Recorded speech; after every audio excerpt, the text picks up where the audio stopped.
All right, welcome, Melissa. Thank you for joining me. Thank you. Thanks for having me, Talia. Hey, you're welcome. Yeah, thanks for coming in. So, our theme, you are a relationship expert, and our theme is, I guess my first question for you is, why are relationships so hard? They are hard. They take a lot of work and exerted work over time. It's not like you just invest in that initial dating period and then it's perfect from then on in. No, it's continuous effort, and the grass is greener where you water it, right? Hmm. Yeah. And I think that was one of the big questions that someone in my community was asking is, how do we know? We can just get right into it. I mean, how do you know, when to continue investing in a relationship and stick it out and work through problems versus deciding that it's no longer serving and parting ways? Mm, yeah.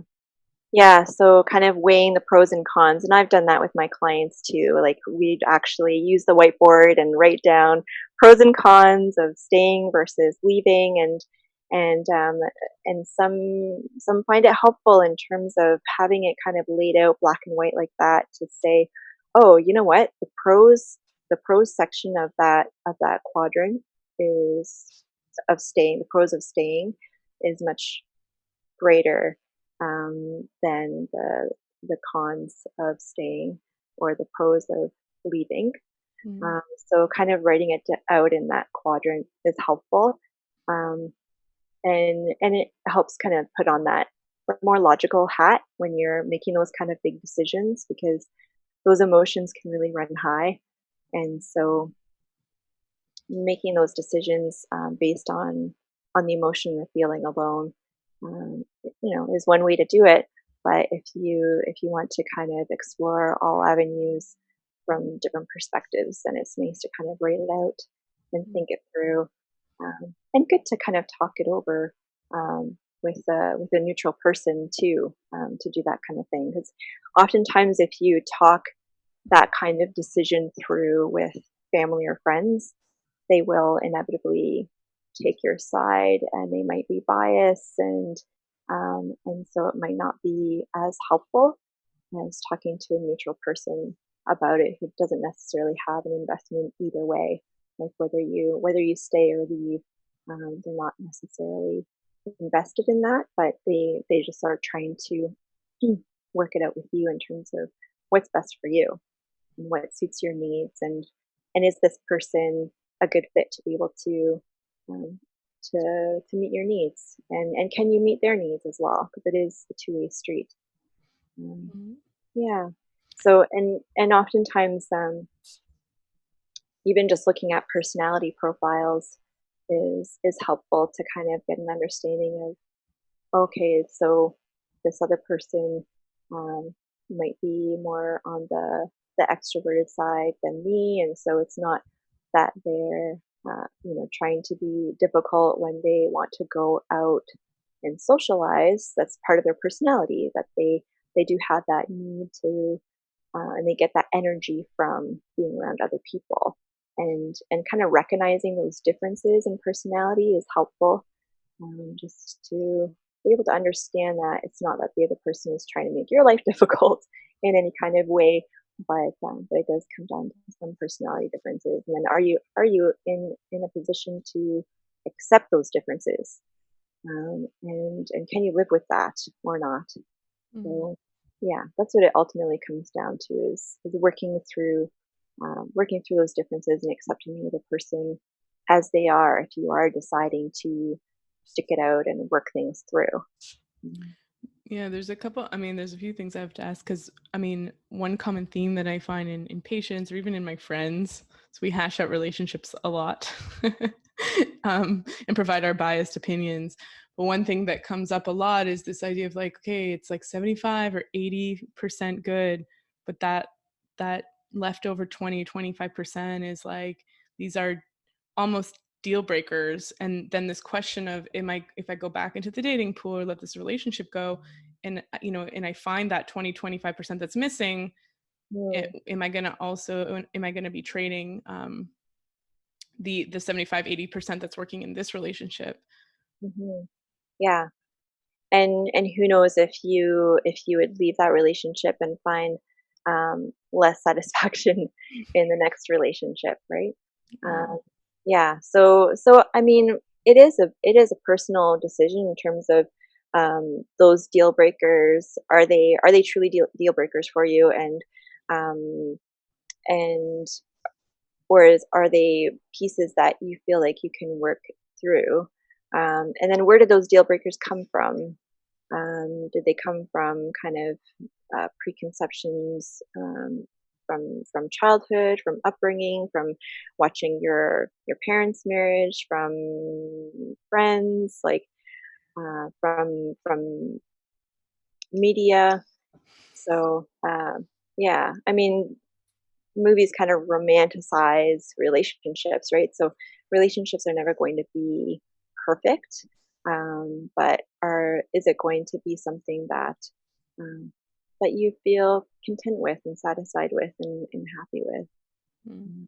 Yeah, but there's no such thing as a perfect relationship, but just being able to be willing and motivated to work through those pieces. Mm. Like to grow with the person. Hmm. Yeah, yeah, and to be a unit together. Mm. Um, there's a famous researcher and relationship expert, John Gottman. Mm. You're familiar? No. Oh, okay. So John Gottman, he's amazing. He's been in the field for a number of years and has done amazing work. And he founded the Gottman Institute. And so if you go to his website, gottman.com, lots of great resources on there, and there's a section on there on dating as well. So that might be a good resource for some people.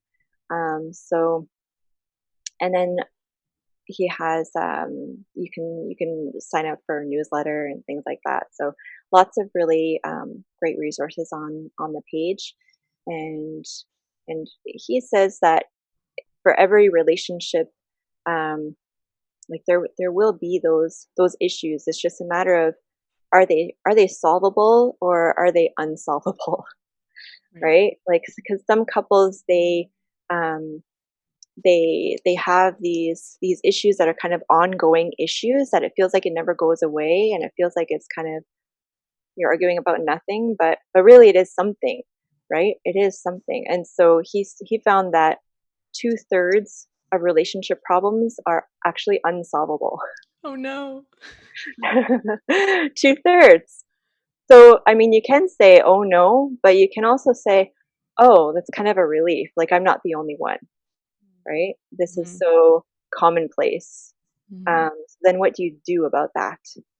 And so instead of trying to figure out how to solve the unsolvable, maybe to look at it from a different perspective, to accept that this is the way it is, um, and have empathy for the other person, and engage in that dialogue about it.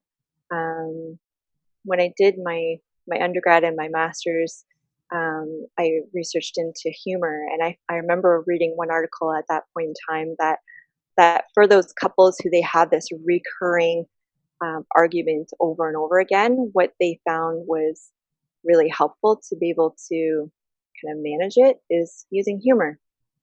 Mm. And so the actual problem might not necessarily go away, but if you can look at it from a different perspective, and kind of laugh about it and be like, oh yeah, this old thing again. Like, if you can kind of laugh about it, then you're better off for it, and you're more satisfied in the relationship. Mm. This And actually makes sense because I have a friend who her and her partner, they term sort of like one of his outbursts as the what's the guy's name from the family vacation or the Christmas vacation? So, like his oh, Chevy Chase. yeah, it's like the Chevy Chase's character, like, oh, you're having one of your, let's just call it Chevy Chase moments, but it just kind of names it and then Yes, pokes fun at it, and yes. then acknowledges that it's there, and it, without necessarily blaming or creating a heavy discussion around it every single time it comes up. Exactly. That it doesn't fuel yet another argument, but kind of labeling it as, oh yeah, it's that thing again, right? And then you kind of like create your own like private language with each other as a couple, right? Like this labeling the behavior, labeling the cycle that happens between the couple, um, and that happens with the EFT work that I do as well. It's helpful for the couple to be able to identify the cycle that's happening for them and actually label that cycle, because then it's externalized from them too, of like, oh, it's not just you being difficult, it's this cycle that's impacting on us as a couple. So EFT, I don't know if you're familiar with the emotionally focused therapy. Okay. Yeah, No, can you describe it a little bit? sure. So Sue Johnson founded EFT, and she's a psychologist. So it's based in attachment theory. Ooh, I'm And excited to get into that. Yeah. I know I love attachment stuff, and so basically with the cycle, it's a matter of understanding um, what your triggers are, and how you behave, how you react to those triggers, and what the thought might come up, like that automatic kind of thought that might come up when the other person triggers you. What are you thinking about that person? What are you thinking about yourself? What are you thinking about the relationship? So what are the thoughts that come up? And then the next level is, what are the feelings that you present to the other person? What are the surface feelings, right? So like sometimes it could be anger. That's kind of a more easy feeling or emotion to express than the more tender feelings of sadness, fear, like those vulnerabilities. Mm. Um, so so understanding like what's behind the presenting emotion. And then the next level, even further down, is understanding what the deep desire is within that relationship. So what are you yearning for? What are you wishing for? What are you hoping for in that relationship? And what are some of the insecurities about that connection? Like there could be fear of rejection or abandonment, or feel like you're not good enough, not measuring up, feeling like a failure, um, feeling like you're not lovable, you're not worthy of love. So all those kind of more tender feelings. And so if you're able to understand how that cycle back and forth happens, of how each person triggers the other person, and so the behavior that happens that triggers those vulnerable emotions from the other person, and then how that is then displayed back to the other person. So like a typical example might be like withdraw pursuer. So if one person is always the pursuer, like one person is always kind of pushing the other person, what are you thinking? What's going on? Tell me, like talk to me. Like so they're more like the pushing one, the pursuing one. Um, and then if the other one then might have a reaction of withdrawing, like the walls come up, they're shutting down, they go silent, they uh, leave the conversation, leave the house. So if that kind of pursuer withdrawer kind of dynamic is happening, the more that the pursuer pushes, the more the withdrawer pulls away. And so if you can understand what that dynamic is that's going on in the relationship, why the pursuer is pursuing, why the withdrawer is pulling back, then you can build in that empathy for each other, see the situation from the other person's point of view, and then modify the dynamic and change the dance. Sue always likes to talk about the dance that happens between the couple. So you're feeding back energy and information back and forth in this dance together. So if you're able to label the negative cycle that's coming up, identify it, and then change the approach to it, then you can change your dance. You can change the music, you can change the tune, and you can create a more positive cycle. Mm-hmm. It's almost like anxious avoidant types, and how, there's Mhm. this vicious cycle that happens when somebody who's anxious or the pursuer Mhm. is trying to get closer essentially in the relationship, and the Yeah, withdrawn or the avoidant doesn't feel comfortable with that level of closeness, and so they're pulling back even more to maintain the same distance, and yeah, the other person moves in forward. And yeah. and one is feeling maybe overwhelmed and flooded, and the other's feeling unwanted and unloved. Mhm. Yes, exactly, yeah. And so to move from that, anxious kind of, um, uh, anxious kind of attachment to one that feels more secure, more loving, more connected. It is a matter of really listening to what the other person is saying and being honest with each other and to be able to meet each other. So being able to count on the other person and having that confidence that the other person is there for you, and then you can actually change your attachment style. It's not like you are necessarily boxed into one attachment style and you're doomed to failure in all relationships for the rest of your life. No, there is that hope, that you can change the dance, you can change the attachment style that you have, or maybe even that you have grown up with, and you can learn how to build that more secure base, secure attachment style, and then have that kind of um, connectedness with each other, and to be able to be there for each other during those stressful times, because that's when it matters, right? Like, are you there for me when I really need you? And demonstrating that builds that trust, builds that respect, builds that connection. Mm. Yeah. Can you say a little bit about the attachment styles, maybe where that came from? I know there was an experiment with babies that started that research. Oh yeah, Ainsworth. Yeah, the with the what's it called? The like it was a glass floor experiment. Is that the one you're talking about with Ainsworth?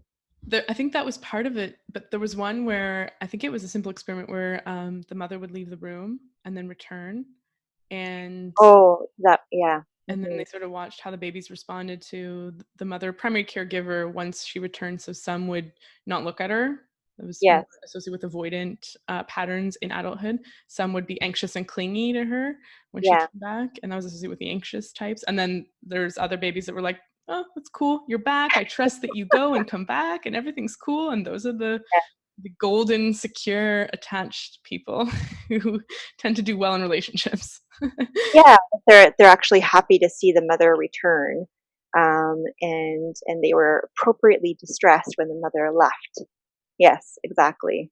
Yeah, and so that goes into like when you move into adult attachment styles, then those ones who the babies where the mother left and they didn't care, they're like, ah, whatever, like that's more connected to like there might be neglect issues or abuse issues, but not always, but that is typical. And then so as you move into adulthood, then that would that could turn into like dismissing avoidant or fearful avoidant. So having that like high avoidance of other people. With dismissing avoidant, um, those attachment styles, they feel like, oh, no one's there for me anyways.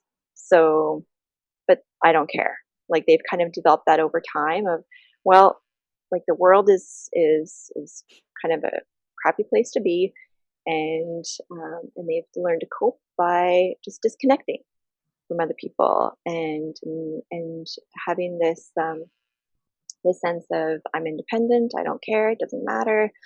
Like they might like in a breakup, they might appear like they got over it super easily, that kind of thing. And then the fearful the fearful avoidant, they tend to really want that connection with other people, but then when it happens, they're scared of it.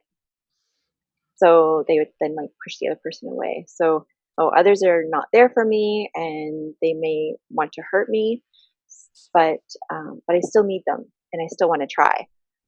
So they they would more so be the ones to want, but then push. Mm. And then the preoccupied attachment. So this is all adult attachment stuff.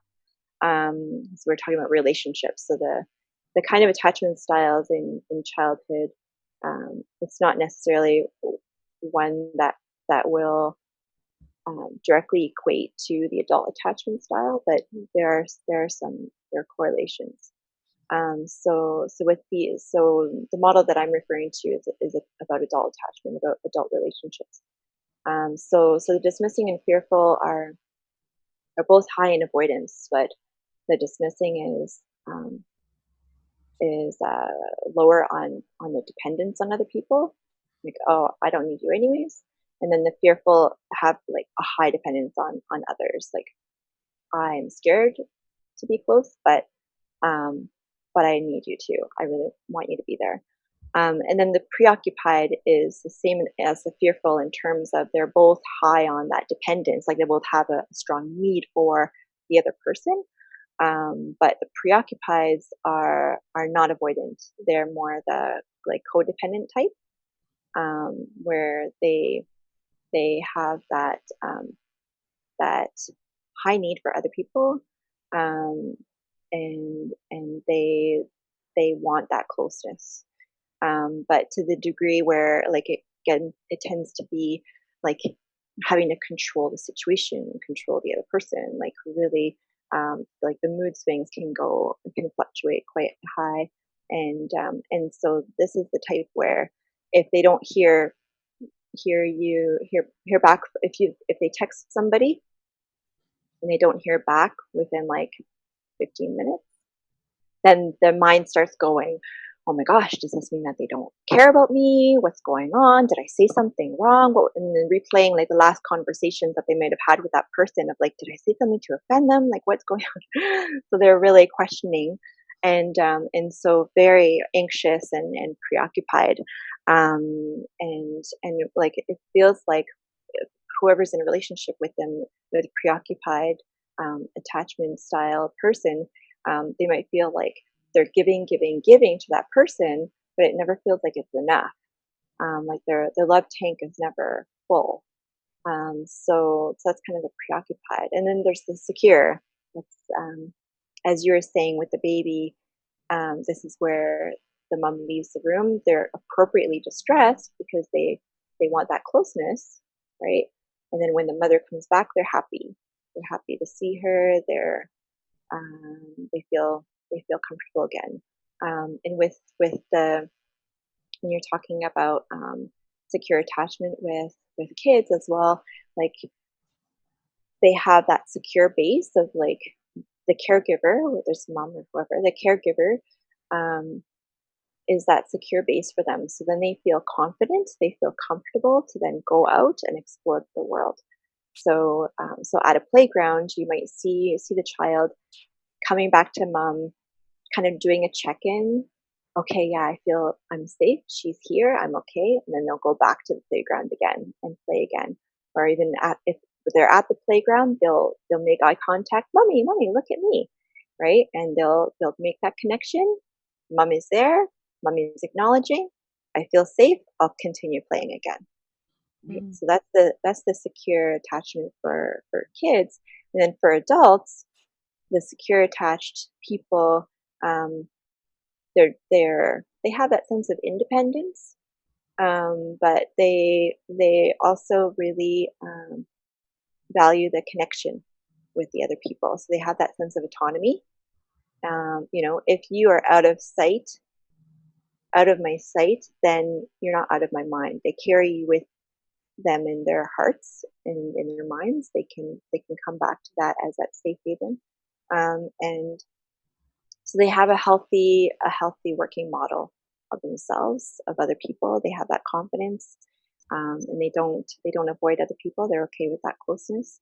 They're able to build those healthy relationships with other people. They're open, honest, and that healthy balance of independence, but also connection.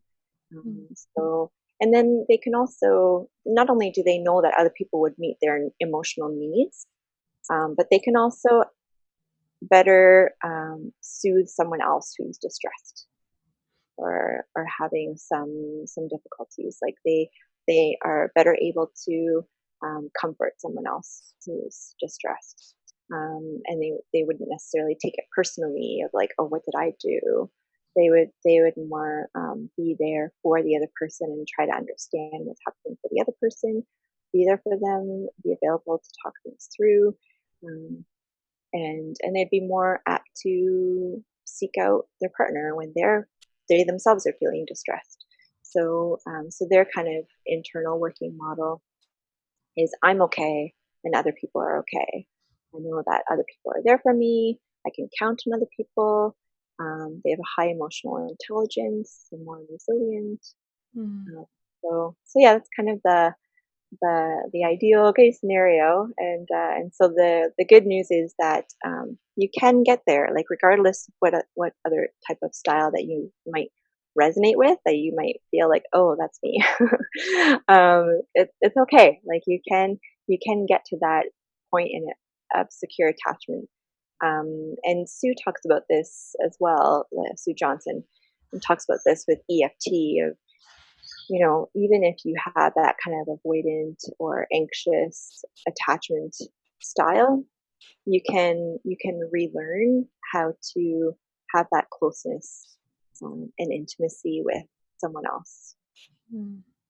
Yeah, when you say like secure is sort of I'm okay, you're okay, and I've heard anxious described as you're okay, I'm not okay, and Right, avoidant described as I'm okay. Avoidant is described as I'm okay, you're not okay.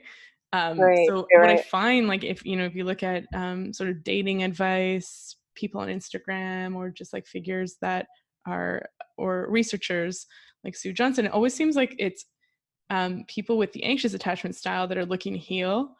And I don't find, and I have had my repertoire of dating avoidant, dismissive personalities. So I feel like Mhm. maybe my perception is that there's a large amount in the dating pool on online dating for sure, but it doesn't seem that there's that motivation for an avoidant attached person to try and fix something. So because I find that they might be tempted to say, oh, it's the other person was a bad match, I'm going to find someone else, or that wasn't a good relationship, or I'm better off alone. There's like kind of these justifications.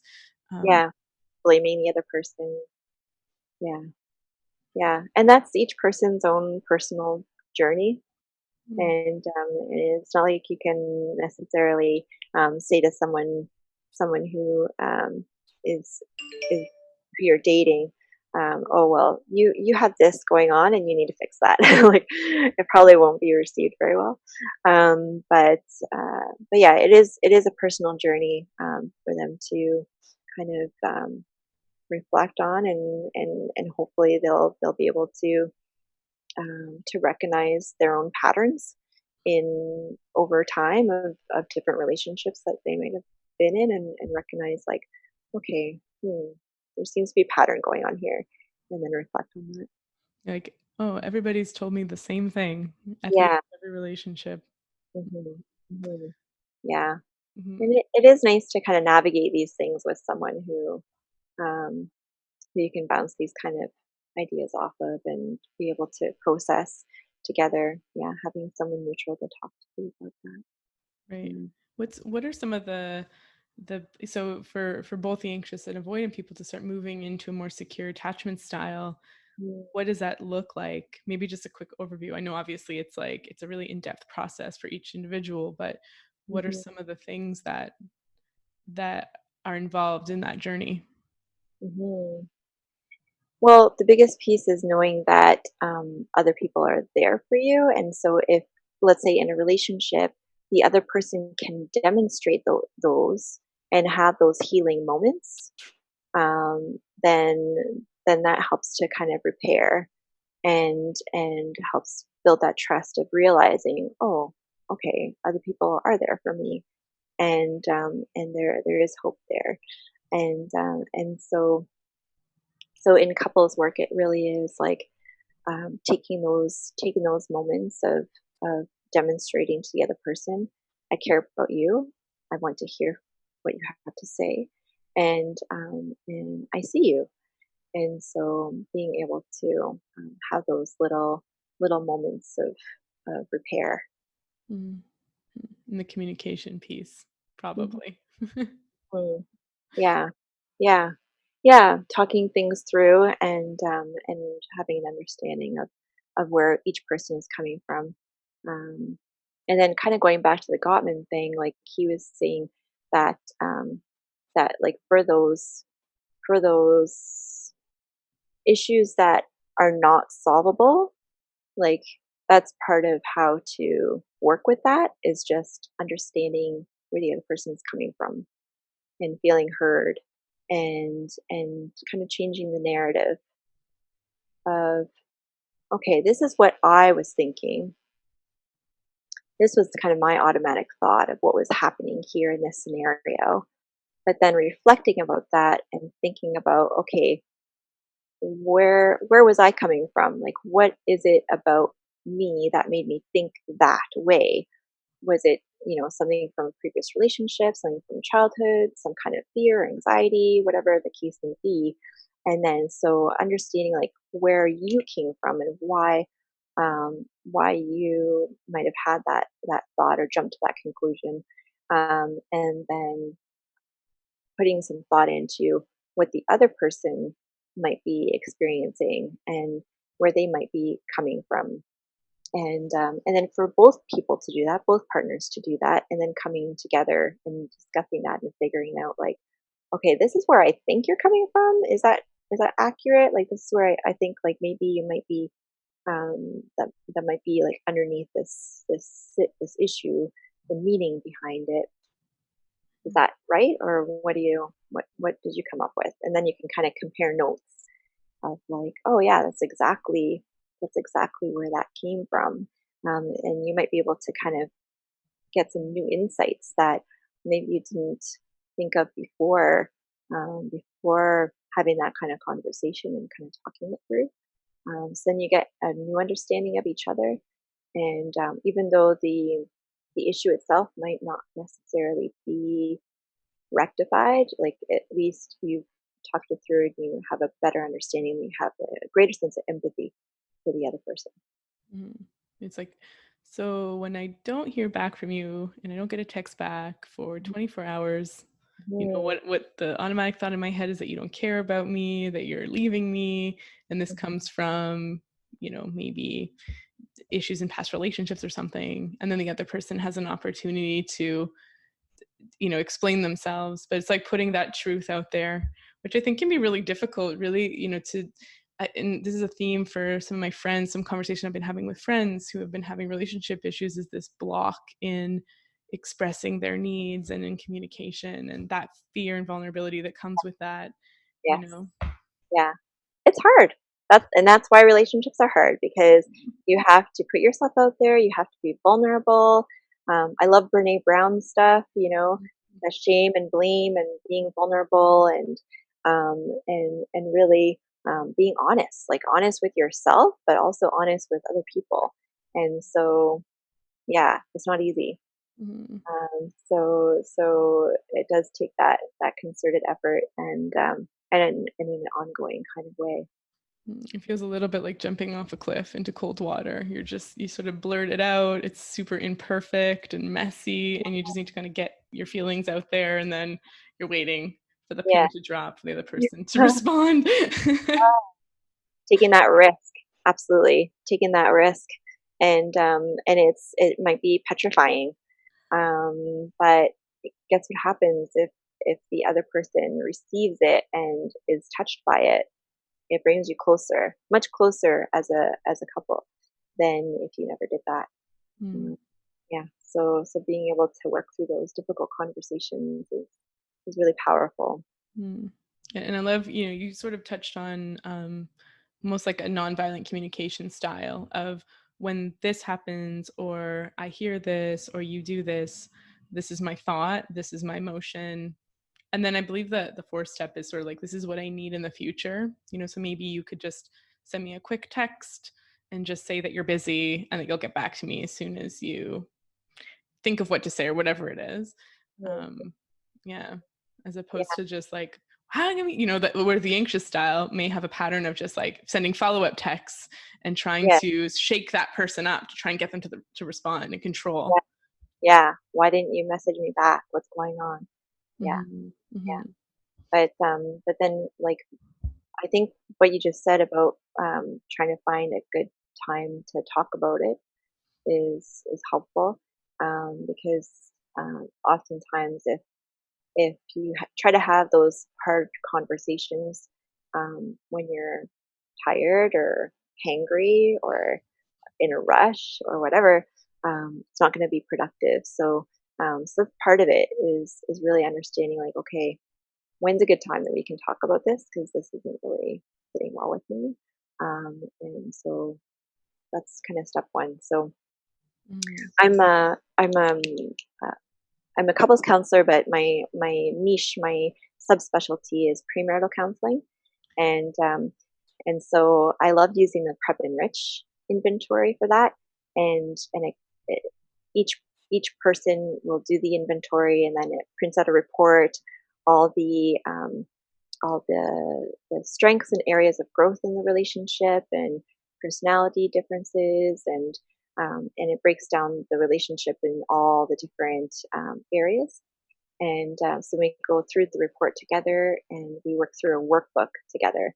And so in the workbook, it goes through all kinds of things like um, stress and finances and sex and family and all the topics, communication, conflict resolution. So for one of the conflict resolution pages, which I love to use with my couples, the conflict resolution page, there's 10 steps to resolving conflict, and that's the first step is really pinning down, like, when can we talk about it? When's a good time to talk about it? So even just that piece by itself is sometimes really helpful, just to find that good space that both of you can, like, be free of distractions and really focus on what it is that you need to talk things through. It's huge because sometimes people need time, but I think one thing that can get in the way is when the partner just says, I need time, and then the other partner can perceive it as being abandonment because they don't have a Yeah, timeline on how long it's going to take yeah, for the other person to process. exactly. Yeah, yeah, yeah. And so communicating about that, even, right? Like, for the person who does need the time, to communicate that, like, you know, I just need some time to process, but can we resume, in 20 minutes? Can we resume tomorrow? Like, trying to give, if you can, trying to give an idea of how long you might need, if possible. Then it really helps the other person of knowing, like, A, that the conversation is going to resume at some point, and B, kind of an estimate of the timeline of how long they have to Right. kind of sit and wait. Right. So you don't have to wait in anxiety, wondering when's it going to happen? When's it going to happen? Mhm. Exactly. Mhm. Yeah. Yeah. It's really important. Do you have time to talk about the other 9 steps, or do you have them in front of you? Like, I'm super curious to hear even if just the big ones that you can remember. Oh, from the conflict resolution? Yeah. Yeah. Um, so I have it here. Hold on one second. So this is what the workbook looks like. Mhm. Prep-Enrich is the Yeah. program? Mhm. Yeah. Prep-Enrich. I've been using it for like 9 years. So it's been around for decades, and it's a great program. It's so beautiful, if a couple is planning on getting married, to sit down and hash it out. Because so often people go to couples therapy at the very end of the relationship, when things are pretty much, it's a sinking ship at that point, I think is in Yeah, a lot of people's experience. Yeah. yeah. Mhm. And that's why I love doing premarital work, because the ounce of prevention is worth a pound of cure. I really wish that every couple who are looking to get married would do a premarital program, because being able to learn those skills early on in the relationship and have them ready for when you really need them is really key. And then also at the beginning of the relationship, just kind of working through those little pieces that aren't really big right now, but if you can work through them now while they're small, that's better than, a couple years down the line and it becomes a much bigger problem. So I love it for that. Okay, so yeah, the 10 steps. So one is setting that time and place for discussion. Two, defining the problem. So really being specific and what are we arguing about? What is it really that's happening here? So defining the problem, and sometimes even just that step by itself is helpful. Right. Really articulate it, because you Mhm. might be arguing about two different things. Right. So really understanding that, and then three, how each of you contribute to that problem. So there's always two people who are involved in the relationship. It's two people who are doing that dance together. So even though you might think like it's all the other person's fault, like what is it that you're contributing to the issue too, right? And then taking ownership and responsibility for that. Hmm. Number four, listing past attempts to solve the issue that were not successful. So what did you try to do in the past that didn't really work out so well? Let's not do those ones again. So Great let's write those action. down. Yeah, Mhm. let's write those down and not try to bang our heads against the wall doing the same thing over and over Mhm. Yeah, you yell, I shut down. Let's try and stay within our window of tolerance. Let's try and again. Right? stay engaged. Exactly. Yeah. And then five is brainstorming. So this is really the crux of the conflict resolution piece, is the brainstorming. So you can list out as many ideas as you can think of. There's nothing that should be dismissed. Like everything is valid, and so just kind of throwing things out there in terms of um, ideas and solutions that maybe you never really thought about before. And so, yeah, nothing is outlandish. Just throwing everything out there, brainstorming. And then six is discussing and evaluating each of the possible solutions. So kind of looking at your brainstormed list and looking at pros and cons of each one. How viable is each one? And then seven is agreeing on one solution to try. And it could be two, like it could be two in conjunction, but agreeing on what you're going to do to be able to resolve the issue at hand. And then eight is how each of you will work towards that solution. So just like with step three, each of you contribute to the issue in some kind of way. So with eight, how are each of you going to contribute to the solution of it? So again, taking that ownership and responsibility for your role in the situation. And then nine, setting up another meeting to discuss the progress. Um, so if it's something that you can kind of implement the solution that you'd like to try within, let's say, by within a couple weeks, you'll have an idea of whether it worked or not. Okay, great. Setting up the meeting 2 weeks from now, setting the date, setting the location, setting the time, and writing it down here when you first do this whole brainstorming thing and all the 10 steps, writing it down so that it's in both of your agendas. Because honestly, if you don't make that second appointment, it's not going to happen. Right? Like life gets in the way and you're just going to miss it, and then you'll be like, 2 months from now, you're going to be like, oh yeah, what was it that we that we tried to solve before? Oh yeah, we're still having the same problem. Right, or you're in another fight about the same issue. Yeah. Mhm. Exactly. So you want to track it. You want to work closely together and really kind of be on top of it.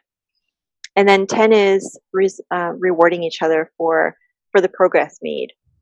So when you do have that follow up meeting, then figuring out, okay, so we tried X and it worked. So that's amazing. High fives all around, and we did like pat each other on the back for a job well done.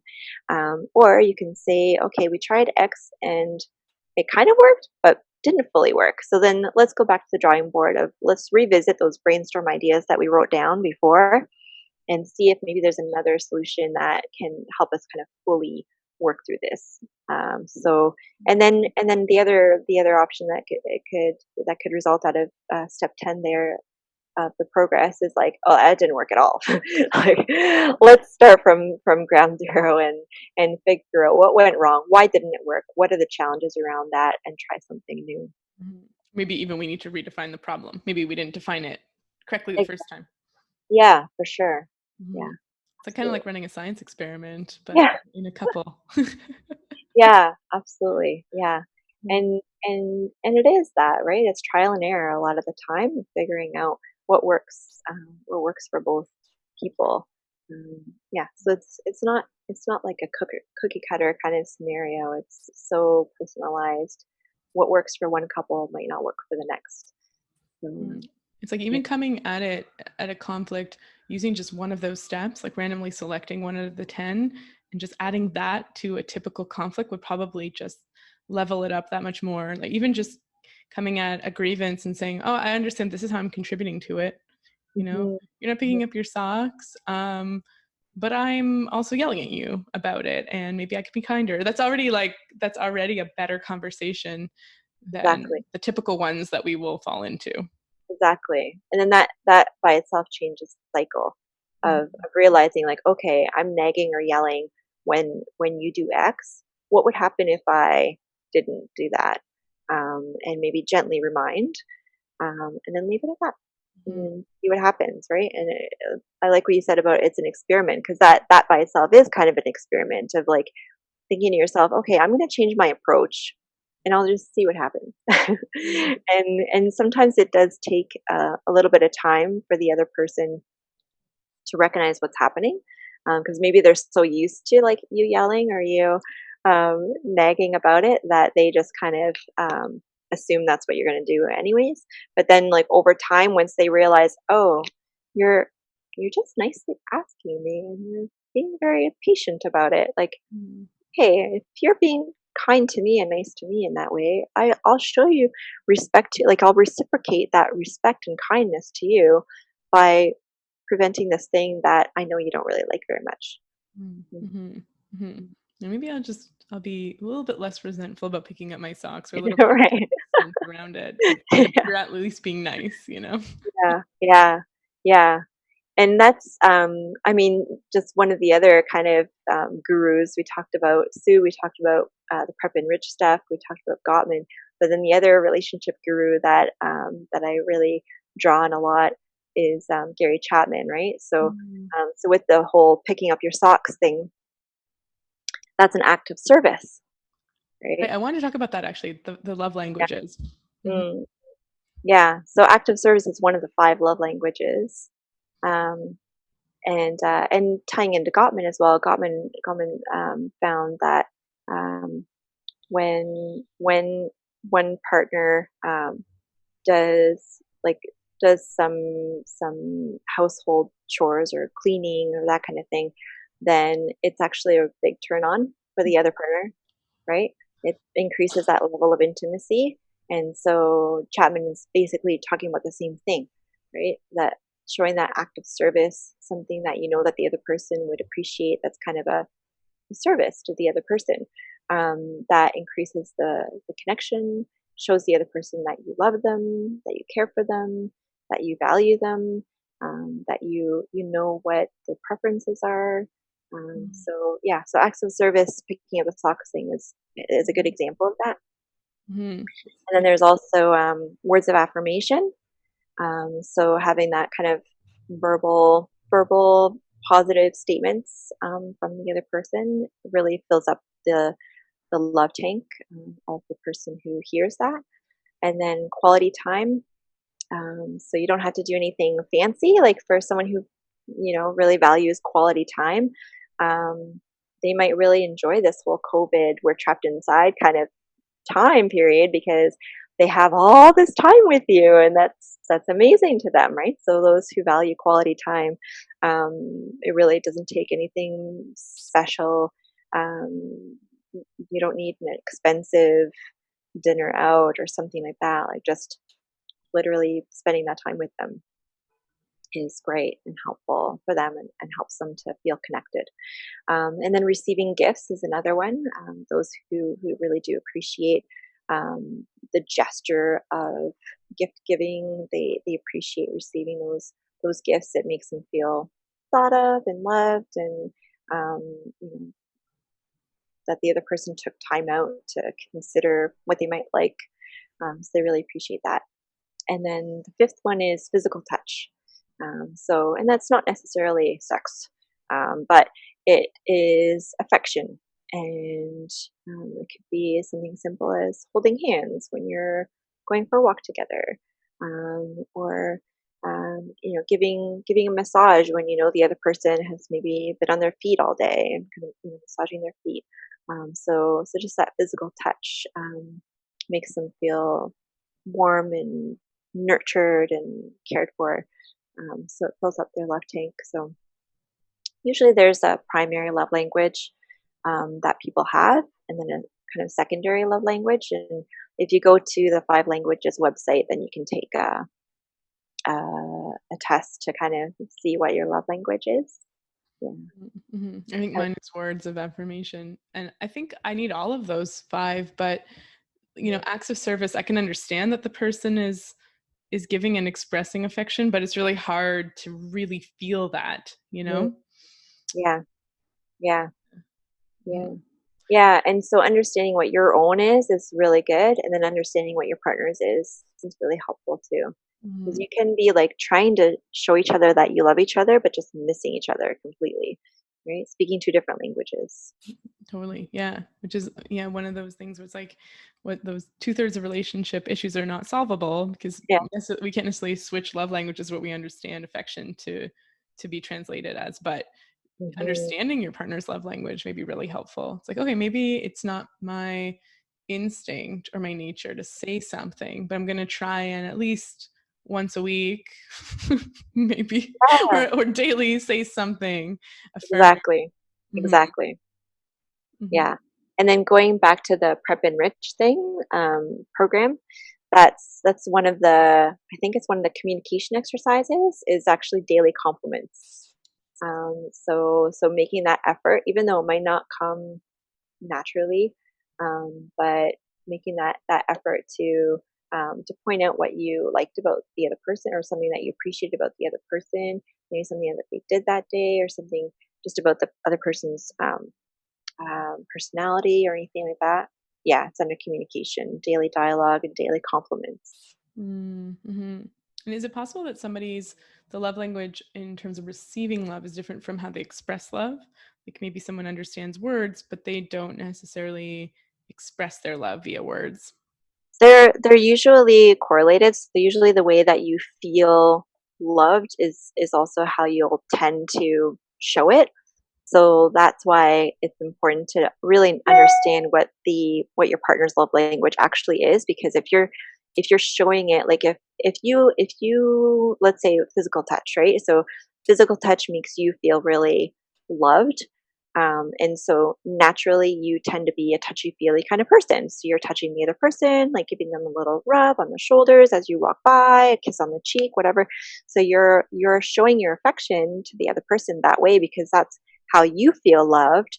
But for the other person, it might not be mean the same thing to them.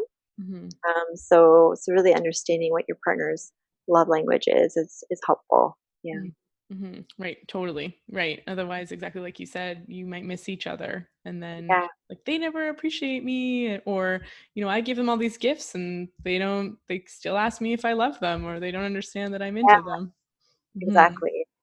Yeah. Yeah. And I do feel like as much as we might have our primary and secondary kind of love languages, it's not to say to like neglect the other ones either. Right. But it is nice to have that balance. Yeah.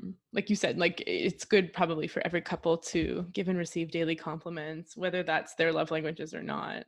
Exactly. Quality time. I mean, without it, you don't. It's tough to have a relationship if you're not spending any time together. Yeah, exactly. Yeah. Mm. Yeah, and there's on the Gottman site, they were referring to another study, not that they did, someone else had done, and they found that couples.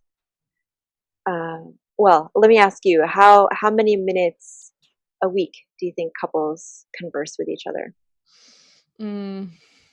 I'm gonna say like a long-standing couple with kids and jobs Mm-hmm. actually Mm-hmm. converse. I would say maybe a couple hours, I think. I don't know. Yeah. Yeah, really?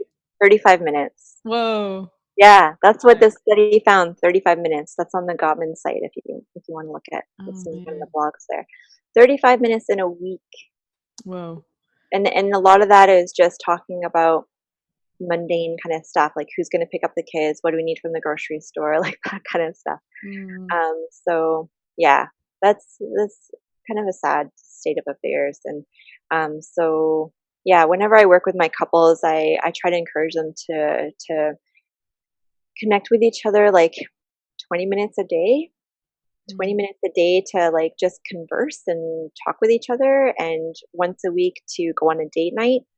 I know with COVID, it's a different kind of vibe to it, but still, you can go for a walk around the neighborhood,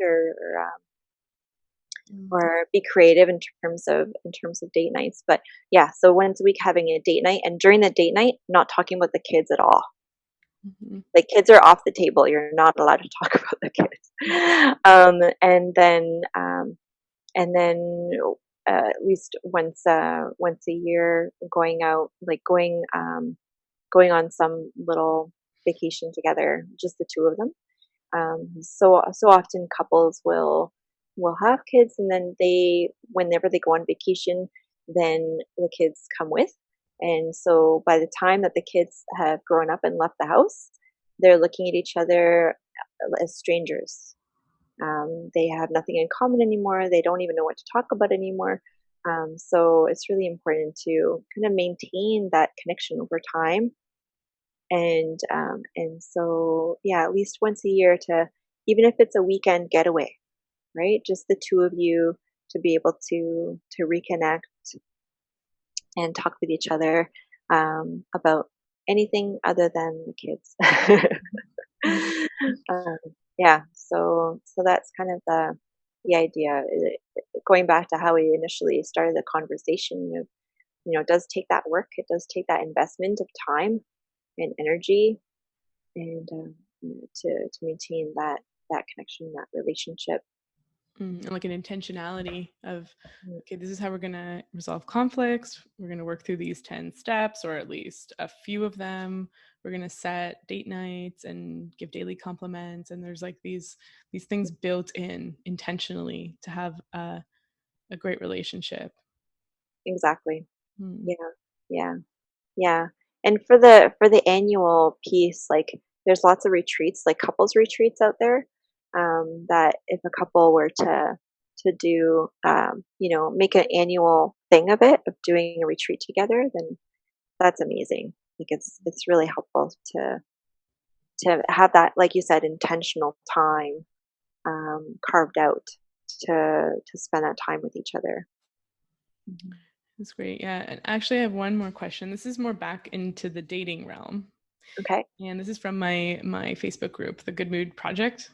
And so someone was asking, like, essentially, like, around having the talk, that talk when you're dating someone of, not only where's this going, but what is your idea? Like, what are you kind of looking for? What are your ideas around moving in together and marriage, and trying to find those compatibility pieces in terms of finance and, Mhm. and how do you bring that up, and when's the right time, when's it too early, and this kind of thing. I know it's a Yeah, big question, actually. yeah, yeah, and it's a big question because it's so complex that there's not one cookie cutter answer to it. I would imagine that part of the complexity depends on how many relationships you might have been in the past, Mm, um, what stage of life you're at. right. Um, h- you know, that could be determined by age, or um, career, or whether kids are involved. Mm, So yeah, it's so diverse in terms of what is good timing for one couple versus another couple. Um, but mm, I think if you have a sense of, okay, this is starting to become real, then yeah, then it's good timing to start having those kind of conversations of, where is this going? Where do you see us? You know, 5 years from now? Um, and like the typical thing of like, what are your intentions? Like, Mhm. if you're if the the partner is meeting the father for the first time, that's like the typical, what Yeah. are your intentions with my daughter kind of thing. But Right. really, I mean, that's true. It's a valid question of like, what are your intentions, right? Where do you see us going? Where do you see us? What's your vision for our relationship? Mhm. Um, and so yeah, it's important. Obviously, it's an important conversation to have, and I think that it would depend on, yeah, how how long you've been together, but also how serious it is, because a couple can be, uh, casually dating for a couple years, whereas if you compare to another couple, that couple can get quite serious within a couple weeks, Mhm. right? So it really depends on where you're at with the relationship. Mhm. And then when kids are in the mix, that's a whole other story, right? Because you're wanting to be considerate and respectful of them, not wanting to, introduce them to the kids too early. Like, you want to make sure that it's actually serious before you do introductions. It's quite a big step. You don't want to be introducing the kids to someone when they might not be around that long.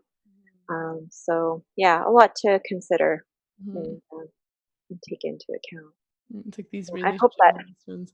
No, it's true. I think um, there's another relationship guru called Mark Groves. It's on Instagram. It's a podcast. It's really great. And he talks about, it's really never too early to have that conversation. Some people may be scared off, but if you need to have that conversation on the first date, because that's Mhm, your MO and that's your bottom line, and you really need to know that information, then essentially you're just aligning yourself with the person that's right for you, because the mhm. person that's right for you won't be scared off if you have that conversation on the first date. They'll like it too. you Yeah, they'll appreciate the honesty and openness, Mhm, and that you're both on the same page, if mhm. the other person is in the same kind of, has the same mentality of where they want the relationship to go. Yeah, Right. yeah, No, yeah. yeah. Go ahead. Well, no, I think we're just in dating, like we're very scared of ruining things, and I think a lot of that comes from a scarcity mentality, which I don't know how true it is, but I think, yeah, a lot of it is like, oh, I don't want to sort of rock the boat, but I also don't want to date casually for 2 years. So it's like that. Again, it's that communication piece of, okay, let me just blurt this out and ask Yeah, and yeah. not be too attached to the outcome. And then you're transparent too, right? Like, if that's truly what your intentions are going into any kind of dating relationship, of like, okay, my intention is to like get married in the next year or so, and have kids, like, yeah, like balancing it with, yeah, not wanting to scare the other person off, but also being transparent of what you are looking for, Mhm. um, because yeah, you don't want to be wasting your time with someone who they have no intention of any of that, Right. right? And then there's not only wasted time but hurt feelings too, as part of it. Right. Yeah, it is a good place to be on the same page as the other Yeah, person with, and even like online dating profiles will have that as a question, like, what are you looking for? right. And you have an opportunity to weed out people who aren't looking for what you're looking for as well. Assuming the other person's honest about that. Exactly. Yeah, Yeah, that's a tough thing. Yeah. yeah. Yeah. And that's tricky. Yeah. It's being like, actually, I do want a long term relationship, even though I'm putting new friends as one of my options. Right, right. I have A enough friends. covert kind of motivation. Exactly. Yeah, you're like, okay, let me just uncheck the new friends box, just, yeah. No, this is so great. So I know you got a little one that's going to wake up soon and you want to reinforce his secure attachment style. So Let him know I'm still there for him. Yeah. exactly. And so I guess, is there anything you'd like to leave off on before we wrap up? And I'm gonna leave links so people can find you, Mhm. and perhaps links to the relationship gurus that were mentioned too. Yeah, yeah. Yeah, no, that's great. Yeah, so my website is thecouplewellnessexpert.com. So you can find all the ways to reach me on the site there. And then the gurus that I talked about earlier. So yeah, I use the Prep-Enrich program.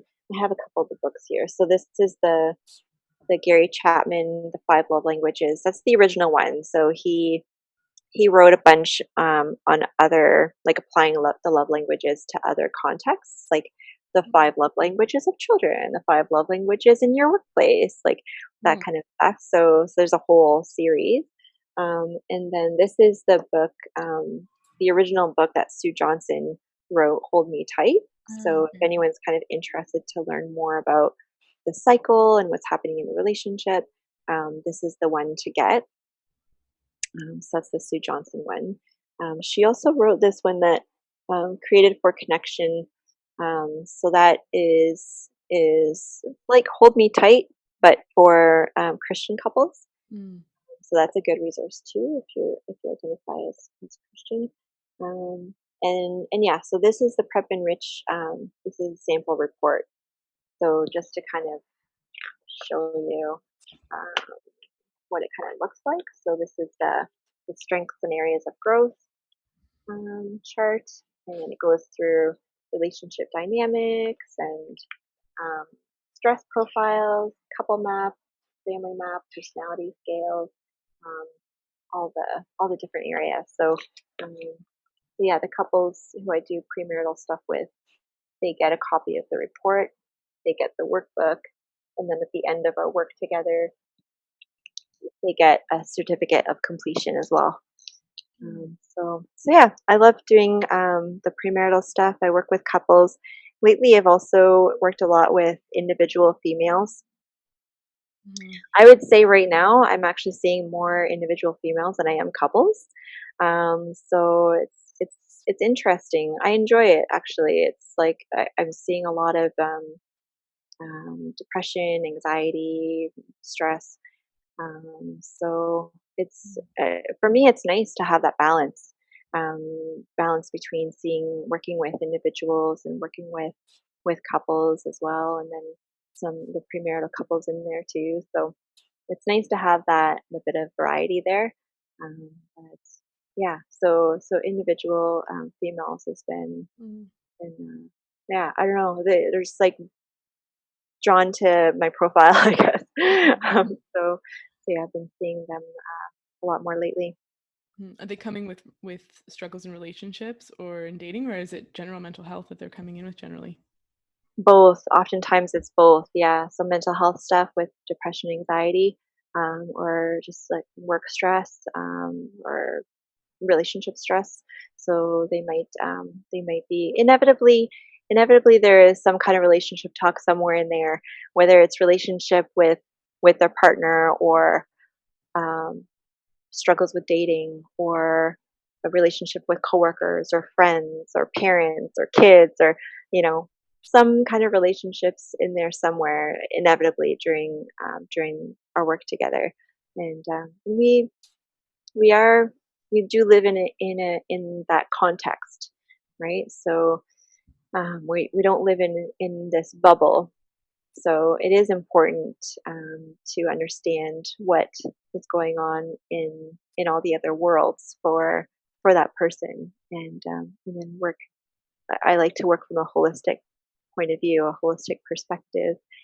So understanding the person's whole being. Um, if you look at my site, I created the relational wellness wheel.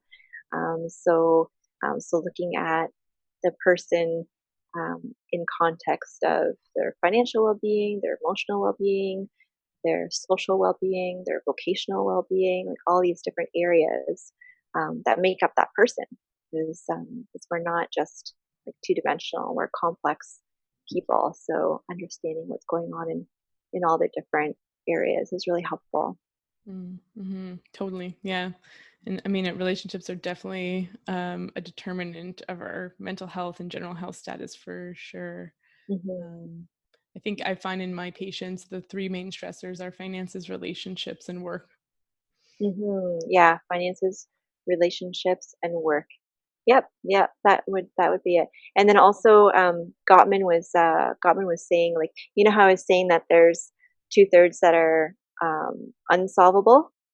So, so some of the solvable stuff. So you might find some feeling of hope. Mhm. So some of the solvable marital conflict stuff. He identifies 4 different ones. So I know we're out of time. I'll just like quickly go through Yeah, no, those no. 4. If that's okay. Yeah. Yeah, I'd love to. Yeah. So, so 4 typical areas of solvable marital conflict or couple conflict. One is technology. So like really, being distracted on your phone all the time, that kind of thing. So that can be a source of conflict. 2 is work stress, as you identified. You see that a lot too. And then 3 is money, also you identified just now. And then 4 is housework. So who's going to do what, where, and when. Interesting. Yeah. Okay. Yeah, I can see that. Yeah. Those are just like tangible things that you can shift through conversations. It's not like something ingrained in us or preferences or, you Yes, know, I mean, personality. attachment style I think can shift, but it's just such a lot of work. Yeah. Yeah, Mhm. it takes time. Yeah, it takes Mhm. time and effort and taking those leaps like we said before, like taking those risks, those risks to be vulnerable. Mm. So, yeah. These 4 solvable conflicts, you can usually, excuse me, kind of hash it out, um, in a couple conversations or even in one conversation. You can kind of talk it through and kind of set some ground rules of, with technology, for example. Okay, like let's have like a tech free day, like one day out of the week that that we're not on our phones or have screens on or something like that. Or maybe they might agree that like no phones or iPads or whatever are allowed at the dinner table. So they kind of have that like set boundary in place. So whatever it is that works for that couple, but coming to some kind of agreement of what kind of the boundaries or guidelines around tech use might be that they're Mhm. both comfortable with. Yeah, it's like those 4 areas are like we said, like kind of tangible. So it's more straightforward to set boundaries around them. You can see Yeah, if someone's on their phone. So you're just like, okay, let's just say no phones at the dinner table, yeah, or only phones after 8 p.m. when we're with each other. No phones when we're having a date night. Um, exactly. Yeah, yeah. mhm. Or pick up your socks. Right. Yeah. Yeah. Yeah, yeah. Dividing the household duties that way. Like, okay, you shall continue to pick up socks daily. Don't put them on the floor in the first place. Or something. Right, exactly. Yeah. Yeah, Okay. Yeah. Have a little reminder go off on your phone to pick up your socks, and then I don't have to remind you, kind of thing. yeah. Yeah. Thinking through all these details, and that's relationships, right? It's that negotiation back and forth and figuring it out together and being a unit through it all. Mhm. Yeah, and it's a place that I mean, definitely a place where we grow because I think I read a quote that said, your wounds are formed in relationship, and so that's where they're healed. Yeah, that's a good one. Yeah, exactly. Mm. Which is deep, yeah. Which kind of, for all those avoidance out there being like, I don't need a relationship. I'm cool and independent. It's like, well, there's something in there, I think. Yeah, yeah, exactly. Yeah, yeah, and and that's hopeful too, right? That there is that possibility for repair Mm. and healing those hurts and those wounds. Right. Yeah. Well, this is so great. Thank you so much, Melissa, for joining me. Thanks for having me. Thank you.